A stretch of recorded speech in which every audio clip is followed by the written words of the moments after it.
0% oil અને 0% પાણીથી બનેલા એવા આજે આપણે ટેસ્ટી જીરા ખાખરાની રેસીપી જોઈશું। બધા એકદમ ગોળ અને સેમ સાઇઝના મશીન જેવા ખાખરા કઈ રીતે બનાવવા એ બધી ટ્રિક્સ અને ટિપ્સ હું તમને આજે આપીશ। તો વિડીયોને પૂરેપૂરો જોજો અને ચેનલ ઉપર નવા હોય તો ચેનલને સબસ્ક્રાઈબ કરી લેજો। તો ચાલો મશીન જેવા ખાખરા બનાવવાનું શરૂ કરીએ।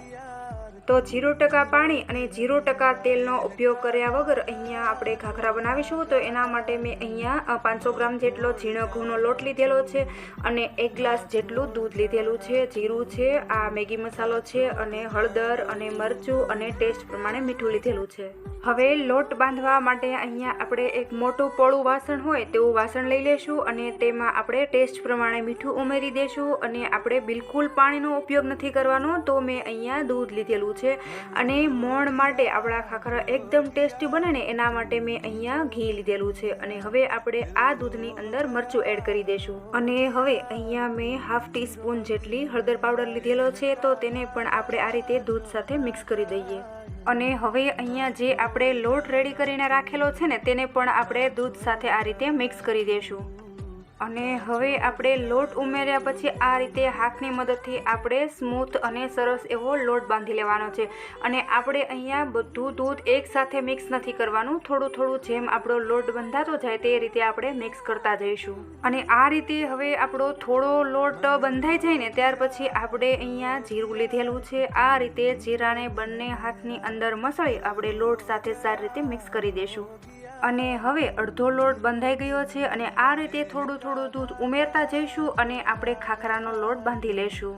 હવે એક વાતનું ખાસ ધ્યાન રાખીશું કે ખાખરાનો લોટ જ્યારે બાંધીએ ને ત્યારે આપણે વધારે પડતો ટાઈટ નથી બાંધવાનો। જો વધારે પડતો ખાખરાનો લોટ ટાઈટ થઈ જશે ને તો ખાખરા સરખા નહીં બને અને આજુબાજુમાંથી એની કોર છે તે ફાટી જશે।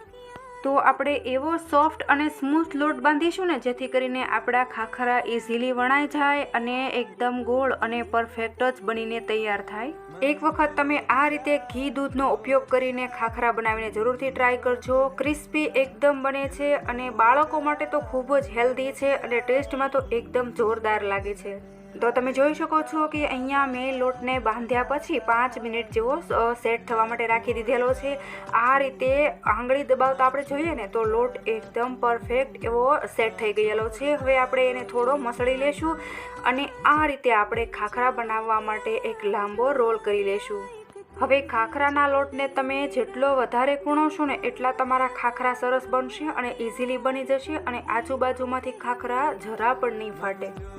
આ રીતે આપણે લોટના લુવાને રોલ કર્યા પછી ચાકુની મદદથી આ રીતે કટ કરી લેશું ને એટલે આપણા ખાખરા એકદમ સેમ સાઇઝના બનશે અને મશીન જેવા એકદમ પરફેક્ટ જ બનશે।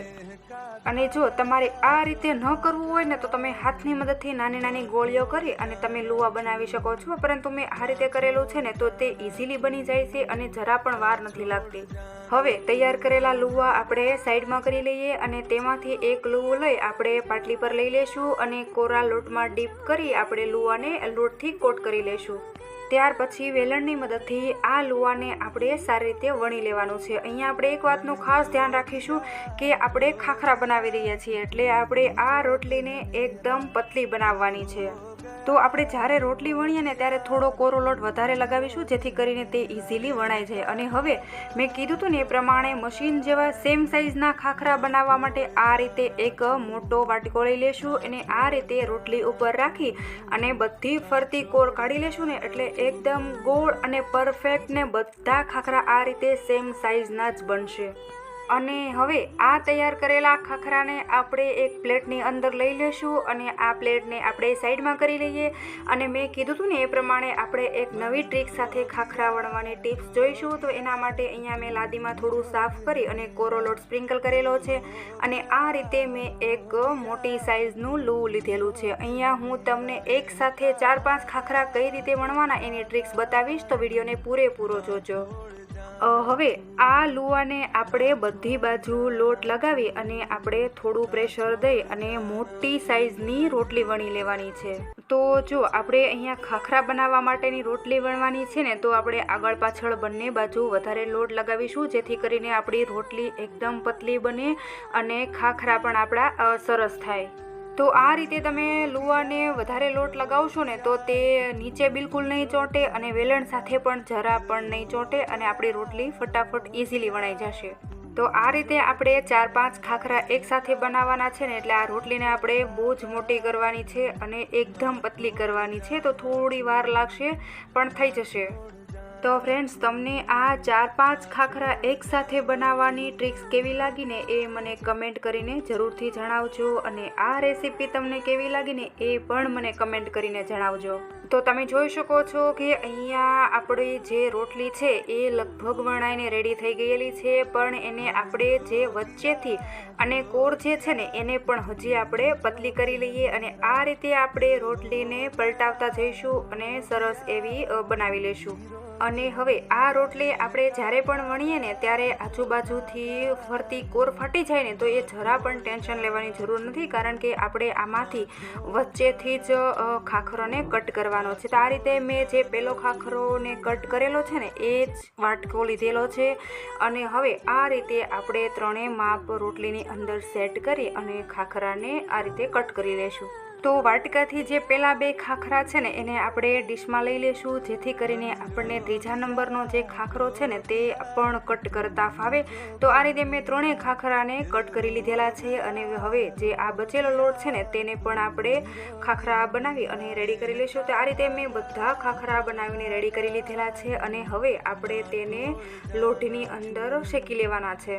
તો આ રીતે જ્યારે નીચેની બાજુ ખાખરો શેકાઈ જાય ત્યારે આપણે તેને પલટાવી લઈશું, અને આ રીતે જે આપણે ભાખરી દબાવીએ ને તેની મદદથી આપણે ખાખરાને દબાવી લેવાનો છે, જેથી કરીને આપણો ખાખરો ફૂલી ના જાય. અને ખાખરાને પહેલાં આગળ પાછળ શેકી લેશું, ત્યાર પછી જ અહીંયા આપણે ઘી કે તેલ જે લગાવતા હોય તે લગાવી દેવાનું છે. તો અત્યારે ખાખરામાં મેં ઘીનો જ ઉપયોગ કરેલો છે. જ્યારે મેં લોટ બાંધ્યો હતો ત્યારે પણ મેં ઘી ઉમેરેલું છે, અને હું આ ખાખરાને રોસ્ટ પણ ઘીથી જ કરી રહેલી છું, કારણ કે આ રીતે ઘીનો ઉપયોગ કરવાથી બાળકો માટે ખૂબ જ હેલ્ધી છે. તો સેમ પ્રોસેસ રાખી આ રીતે આપણે બધા ખાખરાને શેકી લેશું.